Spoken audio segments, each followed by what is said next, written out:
Kerala polytechnic സിലബസിലെ first semester ഫിസിക്സിലെ first മൊഡ്യൂളിലെ ഏതാനും ഇമ്പോർട്ടൻ്റായ ക്വസ്റ്റ്യൻസും അതിൻ്റെ ആൻസേഴ്സുമാണ് ഈ വീഡിയോയിൽ ഡിസ്കസ് ചെയ്യുന്നത്. പ്രീവിയസ് ക്വസ്റ്റ്യൻ പേപ്പേഴ്സിൽ തുടർച്ചയായി കണ്ടുകൊണ്ടിരിക്കുന്ന ക്വസ്റ്റ്യൻസ് മാത്രമാണ് നമ്മൾ ഈ വീഡിയോക്കകത്ത് ഉൾപ്പെടുത്തിയിട്ടുള്ളത്. അപ്പോൾ നമുക്ക് നേരിട്ട് ക്വസ്റ്റ്യൻസിലേക്ക് കടക്കാം. First question, name the 7 fundamental quantities and their SI units. അതായത് നമുക്ക് 7 ഫണ്ടമെൻ്റൽ ക്വാണ്ടിറ്റീസ് ഉണ്ട്. അപ്പോൾ ഏതൊക്കെയാണ് ആ ഫണ്ടമെൻ്റൽ ക്വാണ്ടിറ്റീസ് എന്ന് എഴുതുകയും അതിൻ്റെ യൂണിറ്റ്സ് SI യൂണിറ്റ്സ് എന്തൊക്കെയാണ് എന്നാണ് എഴുതാൻ പറഞ്ഞിട്ടുള്ളത്. അപ്പോൾ ഇവിടെ അതിന് ആൻസറായിട്ട് നിങ്ങൾക്ക് കൃത്യമായിട്ട് കാണാൻ സാധിക്കും. ഒരു ടാബിൾ നൽകിയിട്ടുണ്ട്. ഈ ടാബിളിൽ നിങ്ങൾക്ക് കാണാൻ സാധിക്കും 7 ഫണ്ടമെൻ്റൽ ക്വാണ്ടിറ്റീസ് ഏതൊക്കെയാണ്.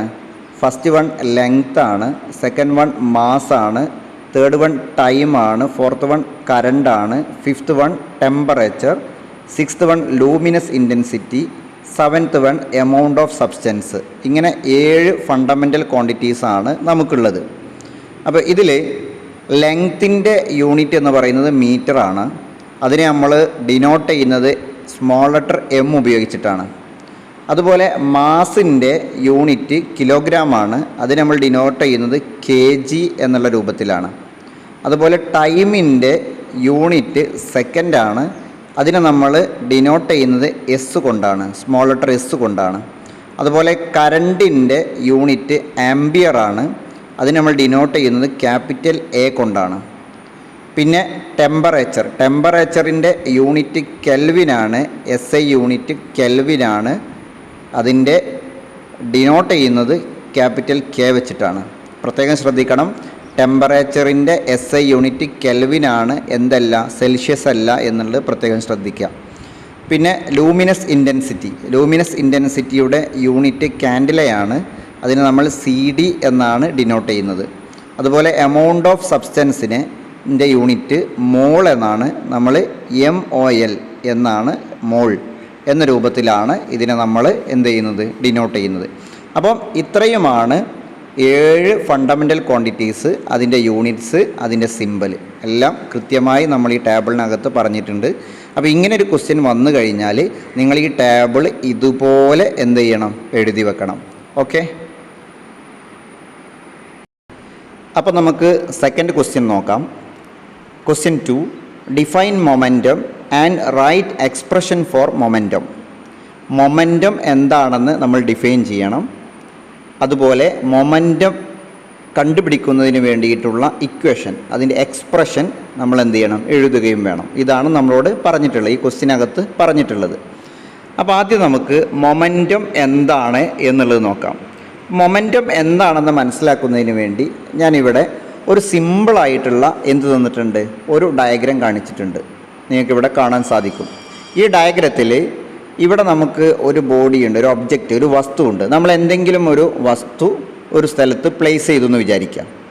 ആ വസ്തുവിന്മേൽ നമ്മൾ ഒരു ഫോഴ്സ് അപ്ലൈ ആണ്. കണ്ടോ, ഈ ഡയറക്ഷനിൽ ആ ഫോഴ്സിൻ്റെ ഡയറക്ഷൻ അവിടെ കാണിച്ചിട്ടുണ്ട്. ഒരു ഫോഴ്സ് അപ്ലൈ ആണ്. അങ്ങനെ ആ വസ്തുവിന് ഒരു ഫോഴ്സ് കിട്ടിക്കഴിഞ്ഞാൽ ആ വസ്തു എന്ത് ചെയ്യാൻ തുടങ്ങും, മൂവ് ചെയ്യാൻ തുടങ്ങും.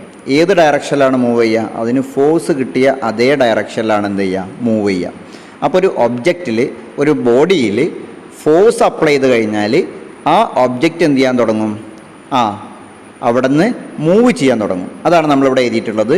When we apply a force on a body, ഒരു വസ്തുവിന്മേൽ നമ്മൾ ഫോഴ്സ് അപ്ലൈ ചെയ്ത് കഴിഞ്ഞാൽ it will starts to move. ഇത് എന്ത് ചെയ്യാൻ തുടങ്ങും, മൂവ് ചെയ്യാൻ തുടങ്ങും. ഓക്കെ. ഇനി എന്താണ് മൊമെൻറ്റം? മൊമെൻറ്റം എന്ന് പറയുന്നത് എന്താണ്? The quantity of motion possessed by the body is called momentum. Okay. അങ്ങനെ ഫോഴ്സ് കൊടുക്കുമ്പം ആ ബോഡിക്ക് എത്രത്തോളം ചലനമുണ്ടാകുന്നുണ്ട്, ആ ചലനത്തിൻ്റെ ക്വാണ്ടിറ്റി മനസ്സിലാവുണ്ടോ? ആ ബോഡിക്ക് കിട്ടുന്ന, ആ ബോഡിക്ക് ആർജിച്ചെടുക്കുന്ന, ആ ബോഡിക്ക് കൈവരുന്ന എന്താണ്, കൈവരുന്ന ചലനത്തിൻ്റെ amount, quantity of motion. Clear ആവുണ്ടോ? അതിനെയാണ് നമ്മൾ എന്ത് പറയുന്നത്, മൊമെൻറ്റം എന്ന് വിളിക്കുന്നത്. അപ്പോൾ ചുരുക്കി പറഞ്ഞാൽ നമ്മളൊരു വസ്തുവിന്മേൽ ഫോഴ്സ് അപ്ലൈ ചെയ്യുമ്പം ആ വസ്തു എന്ത് ചെയ്യാൻ തുടങ്ങും, മൂവ് ചെയ്യാൻ തുടങ്ങും. അങ്ങനെ ആ ഫോഴ്സ് കാരണം ആ വസ്തുവിന് കിട്ടിയ ചലനത്തിൻ്റെ അളവിനെയാണ് നമ്മൾ എന്ത് വിളിക്കുന്നത്, മൊമെൻറ്റം എന്ന് വിളിക്കുന്നത്. നമ്മൾ കൂടുതൽ ഫോഴ്സ് കൊടുത്തു കഴിഞ്ഞാൽ അതിനെന്ത് കിട്ടും, കൂടുതൽ എന്ത് കിട്ടും, ചലനം കിട്ടും. നമ്മൾ കുറച്ച് ഫോഴ്സ് കൊടുത്തിട്ടുള്ളെങ്കിലോ കുറച്ച് എന്ത് കിട്ടുള്ളൂ, അതിന് ചലനം കിട്ടുള്ളൂ, മൂവ്മെൻറ്റ് കിട്ടുള്ളൂ. ക്ലിയർ ആവുണ്ടോ? ഓക്കെ, അപ്പം അതാണ് ശരിക്ക് മൊമെൻറ്റം എന്ന് പറയുന്നത്. അപ്പോൾ മൊമെൻറ്റം നമുക്ക് എങ്ങനെ ഡിഫൈൻ ചെയ്യാം? The quantity of motion possessed by a body is called momentum. Okay, അതായത് ഒരു ബോഡി, ഒരു ഒബ്ജക്റ്റ് ആർജിച്ചെടുക്കുന്ന ചലനത്തിൻ്റെ അളവിനെയാണ് നമ്മൾ എന്ത് വിളിക്കുക, മൊമെൻറ്റം എന്ന് വിളിക്കുന്നത്. മൊമെൻറ്റം കാണാൻ നമുക്കൊരു ഇക്വേഷൻ ഉണ്ട്. മൊമെൻറ്റം എന്ന് പറഞ്ഞു കഴിഞ്ഞാൽ momentum equal to mass into വെലോസിറ്റിയാണ്. ക്ലിയർ ആണല്ലോ? മൊമെൻറ്റം എന്ന് പറഞ്ഞാൽ മാസ് ഇൻറ്റു വെലോസിറ്റിയാണ്. മൊമെൻറ്റത്തെ നമ്മൾ ഡിനോട്ട് ചെയ്യുന്നത് പി ഉപയോഗിച്ചിട്ടാണ്. പി, അപ്പോൾ പി ഈക്വൽ ടു മാസിന് നമ്മൾ ഡിനോട്ട് ചെയ്യുന്നത് എം ഉപയോഗിച്ചിട്ടാണ്, വെലോസിറ്റിയെ വി ഉപയോഗിച്ചിട്ടാണ്. അപ്പോൾ മൊമെൻറ്റം പി ഈക്വൽ ടു എന്താണ്, എം ഇൻറ്റു വി. ക്ലിയർ ആവുണ്ടോ? ഇതാണ് മൊമെൻറ്റത്തെ സൂചിപ്പിക്കുന്ന എക്സ്പ്രഷൻ. ക്ലിയർ ആവുണ്ടല്ലോ? ഓക്കെ, മൊമെൻറ്റും പറഞ്ഞു, മൊമെൻറ്റത്തിൻ്റെ ഇക്വേഷനും പറഞ്ഞു. ഓക്കെ, ക്ലിയർ അല്ലേ? ഇനി നമുക്ക് തേർഡ് ക്വസ്റ്റ്യൻ നോക്കാം. തേർഡ് ക്വസ്റ്റ്യൻ പറയുന്നത് state Newton second law of motion from the law obtain an expression for force. ഒരുപാട് ക്വസ്റ്റ്യൻ പേപ്പറിൽ ഒരുപാട് തവണ ചോദിച്ചിട്ടുള്ള ഒരു ക്വസ്റ്റ്യനാണിത്. ഓക്കെ, അപ്പോൾ state Newton second law of motion from the law obtain an expression for force. അതായത് ന്യൂട്ടൻ്റെ സെക്കൻഡ് ലോ ഓഫ് മോഷൻ എന്ത് ചെയ്യുക, സ്റ്റേറ്റ് ചെയ്യുക. അതിനുശേഷം നമ്മൾ എന്ത് ചെയ്യണം, ഫ്രം ദ ലോ, ലോയിൽ നിന്ന് obtain an expression for force, force കണ്ടെത്തുന്നതിന് വേണ്ട ഒരു ഇക്വേഷൻ എന്ത് ചെയ്യണം, ആ ലോയിൽ നിന്ന്, ആ സ്റ്റേറ്റ്മെൻറ്റിൽ നിന്ന് നമ്മൾ എന്ത് ചെയ്യണം, ഡിറൈവ് ചെയ്തെടുക്കണം. ഇതാണ് ക്വസ്റ്റ്യനിൽ പറഞ്ഞിട്ടുള്ളത്. ക്ലിയർ ആണല്ലോ? ഓക്കെ, അപ്പോൾ ആദ്യം നമുക്ക് എന്താണ് ന്യൂട്ടൻ്റെ സെക്കൻഡ് ലോ സ്റ്റേറ്റ് ചെയ്യുന്നത് എന്നുള്ളത് നോക്കാം. ന്യൂട്ടൻ്റെ സെക്കൻഡ് ലോ സ്റ്റേറ്റ് ചെയ്യുന്നത് ഇതാണ്. ഇവിടെ നിങ്ങൾക്ക് കാണാൻ സാധിക്കും, സ്ക്രീനിൽ കാണാൻ സാധിക്കും. The rate of change of momentum of a body is directly proportional to the applied force and it take place in the direction of force. നമ്മൾ നേരത്തെ മൊമെൻറ്റത്തെക്കുറിച്ച് പറഞ്ഞു. മൊമെൻറ്റം പറഞ്ഞപ്പോൾ നമ്മൾ ഒരു ചെറിയ ഡയഗ്രം കാണിച്ചിട്ടുണ്ടായിരുന്നു. അതായത് ഒരു ഒബ്ജക്റ്റ്, ഒരു ബോഡി നമ്മളിവിടെ വെച്ചു. ആ ബോഡിയിന്മേൽ നമ്മളൊരു ഫോഴ്സ് അപ്ലൈ ചെയ്തു. ഓക്കെ, ഫോഴ്സ് അപ്ലൈ ചെയ്ത് കഴിഞ്ഞാൽ ആ ബോഡി ഒബ്ജക്റ്റ് എന്ത് ചെയ്യാൻ തുടങ്ങും, ചലിക്കാൻ തുടങ്ങും. ഏത് ഡയറക്ഷനിൽ? ഫോഴ്സിൻ്റെ ഡയറക്ഷനിൽ. അത് മാത്രമാണ് ന്യൂട്ടൺ എന്ത് ചെയ്യുന്നത്, സെക്കൻഡ് ലോ സ്റ്റേറ്റ് ചെയ്യുന്നത്. കണ്ടോ, റേറ്റ് ഓഫ് ചേഞ്ച് ഓഫ് മൊമെൻറ്റത്തിൽ വരുന്ന change of a body is directly proportional to the applied force. അതായത് മൊമെൻറ്റത്തിൽ വരുന്ന rate of change of momentum എന്തിന് പ്രൊപ്പോർഷണലാണ്? ഫോഴ്സിന് പ്രൊപ്പോർഷണലാണ്. And it take place in the direction of force. അതായത് ഏത് വഴിയിലാണത് സഞ്ചരിക്കുക, ഏത് ഡയറക്ഷനിലാണോ നമ്മൾ ഫോഴ്സ് കൊടുക്കുന്നത് അതേ ഡയറക്ഷനിലായിരിക്കും ഇതിന് എന്തുണ്ടാവുക, മൂവ്മെൻറ്റ് ഉണ്ടാവുക. അപ്പം ന്യൂട്ടൺ സെക്കൻഡ് ലോ സ്റ്റേറ്റ് ചെയ്യുന്നത് എന്താണ്? Rate of change of momentum of a body is directly proportional to the applied force and it take place in the direction of force. ഇതാണ് ന്യൂട്ടൻ്റെ സെക്കൻഡ് ലോ എന്ത് ചെയ്യുന്നത്, state ചെയ്യുന്നത്. ഇനി നമ്മൾ ഈ സ്റ്റേറ്റ്മെൻറ്റിൽ നിന്നും നമുക്ക് ഫോഴ്സ് കണ്ടെത്തുന്നതിന് വേണ്ട ഒരു ഇക്വേഷൻ എന്ത് ചെയ്യണം, ഡിറൈവ് ചെയ്യണം. അപ്പോൾ അതെങ്ങനെയാണ് ഡിറൈവ് ചെയ്യുന്നത് എന്നുള്ളത് നോക്കാം. അപ്പോൾ ആ ഡെറിവേഷനാണ് നമ്മളിവിടെ കാണിക്കാൻ പോകുന്നത്. നന്നായിട്ട് ശ്രദ്ധിച്ചിരിക്കണം. ഓക്കെ, അപ്പോൾ ഇവിടെ പറയുന്നത് നമ്മൾ ആ സ്റ്റേറ്റ്മെൻറ്റിൽ നിന്നാണ് നമ്മളിത് ഡിറൈവ് ചെയ്യുന്നത്. അപ്പം നമ്മൾ ഫസ്റ്റ് തന്നെ പറയുന്നത് according to Newton second law. ന്യൂട്ടൻ്റെ സെക്കൻഡ് ലോ പ്രകാരം എന്താണ് സെക്കൻഡ് ലോ പറയുന്നത്? Force proportional to, directly proportional to, എന്തിന് പ്രൊപ്പോർഷണലാണ്? Rate of change of momentum. അതാണ് നമ്മൾ നേരത്തെ സ്റ്റേറ്റ്മെൻറ്റിൽ പറഞ്ഞത്. Force directly proportional to rate of change of momentum എന്നുള്ളതാണ്. ഓക്കെ, അപ്പോൾ പലർക്കും സംശയം ഉണ്ടാകും, എന്താണ് ഇപ്പോൾ ഈ rate of change of momentum? Force നമുക്ക് മനസ്സിലായി, നമ്മൾ അപ്ലൈ ചെയ്യുന്ന ഫോഴ്സാണ്. പക്ഷേ എന്താണ് ഈ rate of change of momentum എന്നുള്ളത് പലർക്കും തോന്നിയിട്ടുണ്ടാവും. അത് വലിയ സംഭവമൊന്നുമല്ല. എന്താണ് rate of change of momentum എന്ന് പറഞ്ഞു കഴിഞ്ഞാൽ അതാണ് ഇവിടെ കാണിച്ചിട്ടുള്ളത്. Change in momentum by time. Okay, അതായത് മൊമെൻറ്റത്തിൽ വരുന്ന ചേഞ്ചിനെ നമ്മൾ ടൈം കൊണ്ട് ഡിവൈഡ് ചെയ്താൽ കിട്ടുന്നതാണ് എന്ത് rate of change of momentum എന്ന് പറയുന്നത്. ക്ലിയർ ആണല്ലോ? ഓക്കെ. അപ്പോൾ എന്താണ് ചേഞ്ചിങ് മൊമെൻറ്റം? ഒരു സാധനത്തിൽ ചേഞ്ച് ഉണ്ടാവണമെന്നുണ്ടെങ്കിൽ അതിനെന്ത് വേണം? ഒരു ആദ്യത്തെ ഒരു അളവും വേണം, ഒരു അവസാനത്തെ അളവും വേണം. അപ്പോഴാണ് അതിൽ ചേഞ്ച് ഉണ്ട് നമുക്ക് പറയാൻ പറ്റുള്ളൂ. ക്ലിയർ ആണല്ലോ? അപ്പോൾ ചേഞ്ചിങ് മൊമെൻറ്റം എന്ന് പറയുമ്പം അതിനെന്തുണ്ടാവും? എങ്ങനെ നമുക്ക് കണ്ടെത്താം ചേഞ്ചിങ് മൊമെൻറ്റം? അതായത് ഫൈനൽ മൊമെൻറ്റം ഉണ്ടാവും, ഇനീഷ്യൽ മൊമെൻറ്റം ഉണ്ടാവും. അപ്പോൾ ഫൈനൽ മൊമെൻറ്റത്തിൽ നിന്നും ഇനീഷ്യൽ മൊമെൻറ്റം, അതായത് അവസാനത്തെ മൊമെൻറ്റത്തിൽ നിന്നും ആദ്യത്തെ മൊമെൻറ്റം കുറച്ച് കഴിഞ്ഞാൽ നമുക്ക് എന്ത് കിട്ടും? മൊമെൻറ്റത്തിലെ ചേഞ്ച് കിട്ടും, മൊമെൻറ്റത്തിലെ വ്യത്യാസം കിട്ടും. ക്ലിയർ ആവുണ്ടോ? ഇപ്പോൾ വ്യത്യാസം എങ്ങനെ നമ്മൾ കാണുക? ഒന്നിൽ നിന്ന് ഒന്ന് കുറക്കണം, അതാണ് വ്യത്യാസം, അതാണ് ചേഞ്ച്. ക്ലിയർ ആവുണ്ടോ? അപ്പോൾ ചേഞ്ച് ഇൻ മൊമെൻറ്റം എന്ന് പറഞ്ഞു കഴിഞ്ഞാൽ ഫൈനൽ മൊമെൻറ്റത്തിൽ നിന്നും നമ്മൾ എന്ത് ചെയ്യണം? ഇനീഷ്യൽ മൊമെൻറ്റം എന്ത് ചെയ്യണം? കുറക്കണം. ഓക്കെ. അപ്പം ചേഞ്ച് ഇൻ മൊമെൻറ്റത്തിന് പകരം നമ്മൾ എന്ത് കൊടുത്തു? Final momentum minus initial momentum എന്ന് കൊടുത്തു. പിന്നെ ഇവിടെ ടൈമിന് പകരം അതുപോലെ ഇവിടെ എന്ത് കൊടുത്തു? ടൈം എന്ന് തന്നെ കൊടുത്തു. ക്ലിയർ ആണല്ലോ? അപ്പോൾ ഇത്രയും ക്ലിയർ ആണെന്ന് വിചാരിക്കുന്നു. ഓക്കെ. അപ്പോൾ ഇനി നമുക്ക് നോക്കേണ്ടത് എന്താണ് ഈ ഫൈനൽ മൊമെൻറ്റം എന്നുള്ളതാണ്. ശ്രദ്ധിക്കണേ, എന്താണ് ഫൈനൽ മൊമെൻറ്റം, അതുപോലെ എന്താണ് ഇനീഷ്യൽ മൊമെൻറ്റം എന്നുള്ളതാണ് നമുക്ക് നോക്കാനുള്ളത്. ക്ലിയർ ആണല്ലോ? അപ്പോൾ നമുക്ക് ഫൈനൽ മൊമെൻറ്റം എന്താണ്? മൊമെൻറ്റം കാണാൻ നമ്മൾ നേരത്തെ ഒരു ഇക്വേഷൻ പറഞ്ഞു. എന്താണ് മൊമെൻറ്റം കാണാനുള്ള ഇക്വേഷൻ? P = m/v എന്നാണ് പറഞ്ഞിരുന്നത്. ക്ലിയർ ആണോ? ക്ലിയർ അല്ലേ? അപ്പോൾ ഇവിടെ ഫൈനൽ മൊമെൻറ്റം എന്താണ്? m/v ആണ്. ക്ലിയർ ആണോ? അപ്പോൾ ഇനീഷ്യൽ മൊമെൻറ്റം എന്താണ്? ഇനീഷ്യൽ മൊമെൻറ്റം എന്ന് പറഞ്ഞാൽ m/u ആണ്. ഓക്കെ. എന്താ രണ്ടും തമ്മിലുള്ള വ്യത്യാസം? ഇവിടെ v എന്ന് പറഞ്ഞു കഴിഞ്ഞാൽ ഫൈനൽ വെലോസിറ്റിയാണ്, ഇവിടെ u എന്ന് പറഞ്ഞാലോ ഇനീഷ്യൽ വെലോസിറ്റിയാണ്. ക്ലിയർ ആവുണ്ടോ? അപ്പോൾ ഫൈനൽ മൊമെൻറ്റം കാണാനുള്ള ഇക്വേഷൻ mv ആണ്, ഇനീഷ്യൽ മൊമെൻറ്റം കാണാനുള്ള ഇക്വേഷൻ എന്താണ്? mu ആണ്. അപ്പോൾ നമ്മൾ ശ്രദ്ധിക്കണം, ഇവിടുത്തെ ഫൈനൽ മൊമെൻറ്റത്തിന് പകരം നമ്മൾ ഇവിടെ എന്ത് കൊടുത്തു? mv എന്ന് കൊടുത്തു. ഇവിടുത്തെ ഇനീഷ്യൽ മൊമെൻറ്റത്തിന് പകരം നമ്മൾ എന്ത് കൊടുത്തു? mu എന്ന് കൊടുത്തു. ഇവിടുത്തെ ടൈമിന് പകരം നമ്മളിവിടെ t എന്ന് കൊടുത്തു. ക്ലിയർ ആണോ? അത് മാത്രമാണ് നമ്മൾ മാറ്റം വരുത്തിയിട്ടുള്ളത്. ഇനി അടുത്ത സ്റ്റെപ്പിൽ നോക്കൂ നിങ്ങൾ. എഫ് പ്രൊപ്പോർഷണൽ, ഇവിടെ എം ഉണ്ട്, ഇവിടെയും എം ഉണ്ട്. അപ്പോൾ നമുക്ക് എന്ത് ചെയ്യാം? എമ്മിനെ കോമൺ ആയിട്ട് പുറത്തേക്ക് എടുക്കാം. എമ്മിനെ കോമൺ ആയിട്ട് പുറത്തേക്ക് എടുത്തു കഴിഞ്ഞാൽ എം പോയാൽ പിന്നെ ഇവിടെ ആരാ ബാക്കി ഉണ്ടാവുക? വി ആണ് ബാക്കി ഉണ്ടാവുക. ആ വി ആണ് നമ്മളിവിടെ എഴുതിയിട്ടുള്ളത്.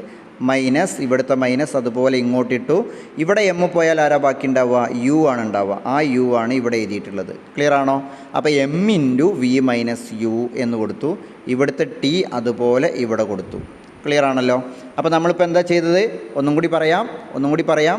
ഇവിടെ m/v-mu എന്നായിരുന്നു. അപ്പോൾ ഇവിടെയും എം ഉണ്ട്, ഇവിടെയും എം ഉണ്ട്. അപ്പോൾ രണ്ട് സ്ഥലത്ത് എം എഴുതുന്നതിന് പകരം എമ്മിനെ നമ്മൾ കോമൺ ആയിട്ട് പുറത്തേക്ക് എടുത്ത് എഴുതി. ബ്രാക്കറ്റിനകത്ത് നമ്മൾ എന്ത് ചെയ്തു?